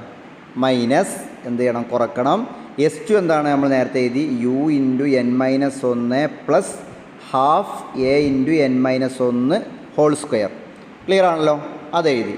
ഓക്കെ, ഇനി നമ്മൾ ഓരോ സ്റ്റെപ്പിലും ചെയ്യുന്നത് എന്താണ് എന്നുള്ളത് നോക്കണം. സിമ്പിളാണ്, ഒന്ന് ശ്രദ്ധിച്ചാൽ എല്ലാവർക്കും മനസ്സിലാവും. വളരെ സിമ്പിളാണ് കേട്ടോ, ഒന്ന് ശ്രദ്ധിക്കാം. അപ്പോൾ ഈ UN plus half AN square നമ്മൾ അതുപോലെ എഴുതി. ഇതിനകത്ത് നമ്മൾ ഈ ബ്രാക്കറ്റ് ഒന്ന് പൊട്ടിച്ച്, കണ്ടോ, u ഇൻറ്റു n, കണ്ടോ, ബ്രാക്കറ്റ് പൊട്ടിച്ച് കഴിഞ്ഞാൽ UN വരും. ക്ലിയർ ആവുണ്ടോ? മൈനസ് u ഇൻറ്റു 1 എന്താണ്? Minus u. ക്ലിയർ ആണോ? ഓക്കെ ആണോ? പിന്നെ അതുപോലെ ഇവിടുത്തെ പ്ലസ്, അതുപോലെ ഇവിടെ പ്ലസ് ഇട്ടു. ഹാഫ് എ, അതുപോലെ ഇവിടെ ഹാഫ് എ എന്ന് കൊടുത്തു. ഇനി ഇവിടെ ഉള്ളത് അത് ശ്രദ്ധിക്കണം നിങ്ങൾ, ഈ n-1 whole square, n-1 whole സ്ക്വയറിനെ നമുക്ക് എന്ത് ചെയ്യണം? ബ്രാക്കറ്റ് പൊട്ടിക്കണം. n-1 ഹോൾ സ്ക്വയറിനെ എങ്ങനെ ബ്രാക്കറ്റ് പൊട്ടിക്കുക? നമ്മൾ മാത്സിൽ പഠിച്ചിട്ടുണ്ട്. അത് ഏതുപോലെയാണ്? a-b whole square പോലെയാണത്. എന്താ a-b ഹോൾ സ്ക്വയർ എന്ന് പറഞ്ഞു കഴിഞ്ഞാൽ? a-b ഹോൾ സ്ക്വയർ എന്ന് പറഞ്ഞു കഴിഞ്ഞാൽ a square minus 2ab plus എന്താണ്? b സ്ക്വയർ ആണ്. ക്ലിയർ ആണോ? ഇതാണ് a-b ഹോൾ സ്ക്വയർ. അപ്പോൾ അതുപോലെ ഒന്ന് നോക്കി നിങ്ങൾ, ഇവിടെ എയുടെ സ്ഥാനത്ത് ഇവിടെ എന്താണ്? ഇവിടെ എയുടെ സ്ഥാനത്ത് ഇവിടെ എൻ ആണ്. ഇവിടെ ബിയുടെ സ്ഥാനത്ത് ഇവിടെ എന്താണ്? 1 ആണ്. ആ ഒരു വ്യത്യാസമേ ഉള്ളൂ. ക്ലിയർ ആവുണ്ടോ? അപ്പോൾ എ സ്ക്വയർ എന്ന് പറയുമ്പോൾ നമ്മളിവിടെ എന്താ എഴുതുക? എൻ സ്ക്വയർ എന്ന് എഴുതണം. ക്ലിയർ ആണോ? എയുടെ സ്ഥാനത്ത് എൻ അല്ലേ? അപ്പോൾ എ സ്ക്വയർ എന്ന് പറയുമ്പോൾ നമ്മൾ എന്ത് ചെയ്യണം? എൻ സ്ക്വയർ എന്ന് എഴുതണം. മൈനസ്, ആ മൈനസാണ് ഇവിടെ നിങ്ങൾ കാണുന്നത്. കണ്ടോ? മൈനസ് കാണില്ല നിങ്ങൾ? ആ മൈനസാണത്. Minus 2 into A B. അപ്പോൾ 2 ഇട്ടു. എക്ക് പകരം എൻ ആണ്. അപ്പോൾ 2 ഇൻറ്റു എൻ. ബിക്ക് പകരം എന്താണ് ഇവിടെ? 1 ആണ്. അപ്പോൾ 2 into N into 1. 2 into N into 1 എന്ന് പറഞ്ഞാൽ എന്താ? 2n. ക്ലിയർ ആണോ? പ്ലസ്, കണ്ടോ ഇവിടെ plus B square. B square എന്ന് പറഞ്ഞു കഴിഞ്ഞാൽ എന്താണ്? 1 സ്ക്വയർ. 1 സ്ക്വയർ എന്താണ്? 1 സ്ക്വയർ 1 തന്നെയാണ്. അതുകൊണ്ടാണ് ഞാനവിടെ 1 എന്ന് എഴുതിയത്. ക്ലിയർ ആണോ? അപ്പോൾ ഈ n-1 ഹോൾ സ്ക്വയറിനെ നമ്മൾ a-b ഹോൾ സ്ക്വയർ വെച്ചിട്ട് എന്ത് ചെയ്തു? ആ ബ്രാക്കറ്റ് ഒന്ന് പൊട്ടിച്ചെഴുതി. ക്ലിയർ ആണല്ലോ? ഓക്കെ. ഇനി അടുത്ത സ്റ്റെപ്പിൽ നമ്മൾ എന്താ ചെയ്തത് നോക്കണം. ഇതുപോലെ തന്നെയാണ്. കണ്ടോ? അതേ സ്റ്റെപ്പിൽ അതുപോലെ തന്നെ താഴേക്ക് എടുത്ത് എഴുതി. ഇവിടെയും un-u എന്ന് അതുപോലെ എഴുതി. ഇവിടെ നോക്കണം ഇവിടെ നമ്മൾ ഈ ബ്രാക്കറ്റിനെ ഒന്നും കൂടി പൊട്ടിക്കുകയാണ്. ഈ ഹാഫ് എ എന്നുള്ളതിനെ കൊണ്ട് എൻ സ്ക്വയറിനെ ഗുണിച്ചു. അപ്പോൾ എന്താ കിട്ടുക? ഹാഫ് എ എൻ സ്ക്വയർ എന്ന് കിട്ടി. ക്ലിയർ ആവുണ്ടോ? അതുപോലെ ഈ ഹാഫ് എ എന്നുള്ളതിനെ കൊണ്ട് -2n ഗുണിച്ചു. അപ്പോൾ നമുക്ക് എന്താ കിട്ടുക? -12an ഇൻറ്റു 2n എന്ന് കിട്ടി. ക്ലിയർ ആണോ? പിന്നെ നമ്മൾ ഹാഫ് an എന്നുള്ളതിനെ കൊണ്ട് ഈ ലാസ്റ്റത്തെ 1 ഗുണിച്ചു. അപ്പോൾ നമുക്ക് എന്നിട്ട് ഹാഫ് എ ഇൻറ്റു 1 എന്താണ്? Half A. ക്ലിയർ ആണോ? ഇനി ഇവിടെ നമ്മൾ നിങ്ങൾക്ക് നോക്കിയാൽ മനസ്സിലാവും. ശ്രദ്ധിക്കണം, നന്നായിട്ട് ശ്രദ്ധിക്കണം. നിങ്ങൾക്ക് നോക്കിയാൽ ഇവിടെ മനസ്സിലാക്കാൻ പറ്റും. ഇവിടെ ഒരു താഴത്തൊരു 2 ഉണ്ട്. ശ്രദ്ധിക്കണം, താഴത്തൊരു 2 ഉണ്ട്, ഇവിടെ 2 ഉണ്ട്. ആ 2 തമ്മിൽ എന്ത് ചെയ്യാൻ പറ്റും? കട്ട് ചെയ്യാൻ പറ്റും. ക്ലിയർ ആണോ? ഒന്നും കൂടി കാണിക്കുക ഞാൻ നിങ്ങൾക്ക് ക്ലാരിറ്റിക്ക് വേണ്ടി. ഇവിടെ ഒരു 2 ഉണ്ട്, ഇവിടെ ഒരു 2 ഉണ്ട്. ആ 2ഉം തമ്മിൽ എന്ത് ചെയ്യുക? കട്ട് ചെയ്യാൻ പറ്റും. അത് കട്ട് ചെയ്ത് കഴിഞ്ഞാൽ പിന്നെ ഇവിടെ എന്താ ഉണ്ടാവുക? എ ഇൻറ്റു എൻ എന്ന് മാത്രമേ ഉണ്ടാവുള്ളൂ. ക്ലിയർ ആണല്ലോ? അപ്പോൾ അതാണ് നമ്മൾ ഈ സ്റ്റെപ്പ് അതുപോലെ ഇങ്ങോട്ട് എഴുതി. un-u അതുപോലെ ഇങ്ങോട്ട് എഴുതി. ഹാഫ് an സ്ക്വയർ അതുപോലെ ഇങ്ങോട്ട് എഴുതി. ഇവിടെ നമ്മളത് കട്ട് ചെയ്ത് കണ്ട് എന്താക്കി മാറ്റി? an എന്നാക്കി മാറ്റി. ഇവിടുത്തെ പ്ലസ് ഹാഫ് എ അതുപോലെ ഇവിടുത്തെ പ്ലസ് ഹാഫ് എ ആക്കി. ക്ലിയർ ആണോ? ഇത്രയാണ് നമ്മൾ അടുത്ത സ്റ്റെപ്പിൽ ചെയ്തത്. ഏകദേശം കഴിയാനായി. ഇനി നമ്മൾ നോക്കണം, ലാസ്റ്റ് സ്റ്റെപ്പാണ് ഏകദേശം. ഈ un അതുപോലെ ഇങ്ങോട്ട് എഴുതി. ഈ ഹാഫ് an സ്ക്വയർ അതുപോലെ ഇങ്ങോട്ട് എഴുതി. അതിനുശേഷം നിങ്ങൾ ശ്രദ്ധിക്കണം, ഈ പുറമെയുള്ള മൈനസ് ഉണ്ടല്ലോ, ഈ മൈനസ് നമ്മൾ ഇതിനെല്ലാത്തിനും ഈ ബ്രാക്കറ്റിനകത്തുള്ള എല്ലാവർക്കും കൊടുക്കണം. ക്ലിയർ ആവുണ്ടോ? ആ മൈനസ് എല്ലാവർക്കും, ബ്രാക്കറ്റിനകത്തുള്ള എല്ലാവർക്കും ആ മൈനസ് കൊണ്ട് എന്ത് ചെയ്യണം? ഗുണിക്കണം. മൈനസ് കൊണ്ട് ഗുണിച്ചാൽ എന്താ ചെയ്യുക? ഇവിടെ ഇപ്പം നിലവിലുള്ളതിൻ്റെ ചിഹ്നം എന്താണോ അതിൻ്റെ നേരെ റിവേഴ്സ് വരും. ക്ലിയർ ആണോ? നിലവിൽ ഈ ബ്രാക്കറ്റിനകത്ത് പ്ലസ് ഉള്ളവരെല്ലാം മൈനസായിട്ട് മാറും, മൈനസ് ഉള്ളവരെല്ലാം എന്തായിട്ട് മാറും? പ്ലസ് ആയിട്ട് മാറും. ഈ പുറമെയുള്ള മൈനസ് കൊണ്ട് ഗുണിക്കുമ്പം എന്താ സംഭവിക്കുക? ഈ ബ്രാക്കറ്റിനകത്തുള്ള പ്ലസ് എല്ലാം മൈനസായിട്ട് മാറും, മൈനസ് എല്ലാം പ്ലസ് ആയിട്ട് മാറും. ഓക്കെ, അപ്പോൾ എന്താ സംഭവിക്കണമെന്ന് നോക്കാം നമുക്ക്. ഇതുപോലെ ഇവിടെ എഴുതി. ഇവിടെ കണ്ടോ, ബ്രാക്കറ്റിനകത്ത് +un ഉണ്ടായിരുന്നത് അതിവിടെ -un ആയി. ഇവിടെ -u ഉണ്ടായിരുന്നത് അതിവിടെ +u ആയി. ഇവിടെ +12 an സ്ക്വയർ ഉണ്ടായിരുന്നു, ഇവിടെ -12 an സ്ക്വയർ ആയി. ഇവിടെ -an ഉണ്ടായിരുന്നത് അതിവിടെ +an ആയി. ഇവിടെ +12 an ഉണ്ടായിരുന്നു, ഇവിടെ -12 a ആയിട്ട് മാറി. ക്ലിയർ ആണോ? അപ്പോൾ ബ്രാക്കറ്റിന് പുറത്തുള്ള മൈനസ് കൊണ്ട് ഉള്ളിലേക്ക് ഗുണിക്കുമ്പോൾ ബ്രാക്കറ്റിനകത്തുള്ളതിൻ്റെ നേരെ ഓപ്പോസിറ്റ് ചിഹ്നമായിട്ട് എന്താവും? മാറും. അങ്ങനെ മാറിക്കഴിഞ്ഞാൽ നിങ്ങൾ ശ്രദ്ധിക്കണം, ഇവിടെ നോക്കണം, ഇവിടെ ഒരു un ഉണ്ട്, ഇവിടെ ഒരു കുറക്കണം un ഉണ്ട്. അപ്പോൾ ഈ un-ഉം ഈ un-ഉം കട്ട് ചെയ്തു പോയി. ക്ലിയർ ആണോ? അതുപോലെ ഇവിടെ ഒരു ഹാഫ് an സ്ക്വയർ ഉണ്ട്, ഇവിടെ ഒരു കുറക്കണം ഹാഫ് an സ്ക്വയർ ഉണ്ട്. അപ്പോൾ ഈ ഹാഫ് an സ്ക്വയറിൽ നിന്ന് ഈ ഹാഫ് an സ്ക്വയർ കുറച്ച് പോകും. അപ്പോൾ ഇതും കട്ട് ചെയ്തു പോയി. ഓക്കെ, അപ്പോൾ ഇത്രയും സാധനം കട്ട് ചെയ്തു പോയി. ഇനി എന്താ ബാക്കിയുള്ളത്? ഇവിടെ ഒരു u ഉണ്ട്, ഇവിടെ ഒരു +an ഉണ്ട്, ഇവിടെ ഒരു -12 a ഉണ്ട്. ക്ലിയർ ആണോ? ഇത്രയാണ് ബാക്കിയുള്ളത്. ആ ബാക്കിയുള്ള ആളുകൾ, ബാക്കിയുള്ള ഇത് അത് താഴത്തേക്ക് എടുത്ത് എഴുതി. കണ്ടോ? u+an, കണ്ടോ? u+an -12a. ക്ലിയർ ആണോ? ഒന്ന് എടുത്ത് എഴുതി. അടുത്ത സ്റ്റെപ്പിൽ അതിന് നമ്മൾ ഒന്നുകൂടി വൃത്തിയാക്കിയിട്ട് എഴുതി. ഈ u അതുപോലെ ഇവിടെ എഴുതി. ഈ ടേമിൽ ഇവിടെ a ഉണ്ട്, ഇവിടെ a ഉണ്ട്. അപ്പോൾ നമ്മൾ a-നെ കോമൺ ആയി പുറത്തേക്ക് എടുത്തു. a കോമൺ ആയി പുറത്ത് പോയാൽ ഇവിടെ ആരാ ബ്രാക്കറ്റിനകത്ത് ഉണ്ടാവുക? n ഉണ്ടാവും. ഇവിടെ ആരാ ഉണ്ടാവുക? ഇവിടെ ഹാഫ് ഉണ്ടാവും. ക്ലിയർ ആണോ? അപ്പോൾ നമുക്ക് എന്ത് കിട്ടും? ഫൈനൽ എന്ത് കിട്ടും? u+a ഇൻറ്റു n 1/2 എന്ന് കിട്ടും. ക്ലിയർ ആണോ? ഓക്കെ. അപ്പോൾ ഇതാണ് നമുക്ക് displacement travelled by nth second. Okay, ഇവിടെ ഡിസ്റ്റൻസ് എന്നല്ല ഡിസ്പ്ലേസ്മെൻറ്റ് എന്നാക്കി മാറ്റണം. Displacement travelled by nth second is given by u + a × n - 1/2. ഓക്കെ, പരമാവധി സിമ്പിളാക്കി പറഞ്ഞു തരാൻ ശ്രമിച്ചിട്ടുണ്ട്. അപ്പോൾ എല്ലാവർക്കും മനസ്സിലായിട്ടുണ്ടാവുമെന്ന് വിചാരിക്കുകയാണ്. ഡൗട്ട്സ് ഉണ്ടെന്നുണ്ടെങ്കിൽ നിങ്ങൾ കമൻറ്റ് ചെയ്തിട്ട് എന്ത് ചെയ്താൽ മതി, ചോദിച്ചാൽ മതി, ക്ലിയർ ചെയ്താൽ മതി. ഓക്കെ, അപ്പോൾ ഫസ്റ്റ് മൊഡ്യൂളിലെ ഏതാനും ഇമ്പോർട്ടൻ്റ് ആയിട്ടുള്ള ക്വസ്റ്റ്യൻസ്, അതായത് ഏറ്റവും ഇമ്പോർട്ടൻ്റ് ആയിട്ടുള്ള 5 ക്വസ്റ്റ്യൻസ് ആണ് നമ്മൾ ഡിസ്കസ് ചെയ്തിട്ടുള്ളത്. ഇത് ഈ മൊഡ്യൂളിൻ്റെ പാർട്ട് 1 ആണ്.